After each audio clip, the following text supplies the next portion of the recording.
ബൈനകും മവദ്ദതൻ വറഹ്മ. നിങ്ങൾക്കിടയിൽ സ്നേഹത്തെയും കാരുണ്യത്തെയും അല്ലാഹു തആല ഈ നിക്കാഹിലൂടെ അല്ലാഹു മനസ്സിലേക്ക് സന്നിവേശിപ്പിക്കുകയാണ്, ഇൻജക്ട് ചെയ്യുകയാണ്.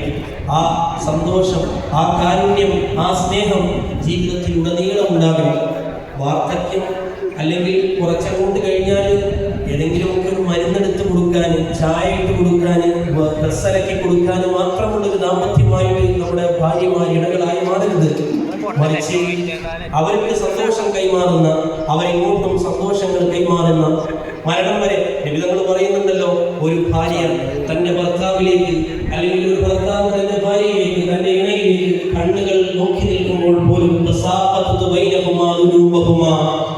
കൈകൾ ചേർത്ത് വെക്കുമ്പോൾ, കണ്ണുകൾ അങ്ങോട്ടും ഇങ്ങോട്ടും നോക്കി നിൽക്കുമ്പോൾ പരസ്പരം അവർക്കിടയിൽ അവർ ചെയ്ത പാപങ്ങൾ കൊഴിഞ്ഞു പോകുന്നുണ്ട് എന്ന് നബിയുനാ റസൂലുള്ളാഹി സ്വല്ലല്ലാഹു അലൈഹി വസല്ലം. മാതാപിതാക്കളെ ചേർത്ത് വെച്ചുകൊണ്ട് തൻ്റെ ഭാര്യയെ പ്രണയിക്കുന്ന ഏറ്റവും മനോഹരമായ ദാമ്പത്യമായിട്ട് പ്രിയപ്പെട്ട സഫലിന്റെയും ആയിഷയുടെയും ദാമ്പത്യത്തെ അല്ലാഹു കബൂൽ ചെയ്യട്ടെ.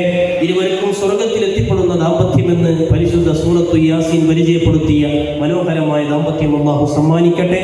ഒരിക്കൽ കൂടി ഇവിടെ കൂടിയിരിക്കുന്ന നമുക്കൊക്കെ ഇവരെ നോക്കിയിട്ട് പറയാം, അയ്യുഹ സൗജാൻ ബാറക്കല്ലാഹു ലക്കുമാ വബാറക അലൈക്കുമാ വജമഅ അല്ലാഹു ബൈനക്കുമാ ഫീ ഖൈരിൻ വലുത്ഫിൻ വആഫിയ. അല്ലാഹു കബൂലാക്കട്ടെ. അസ്സലാമു അലൈക്കും വറഹ്മത്തുള്ളാഹി.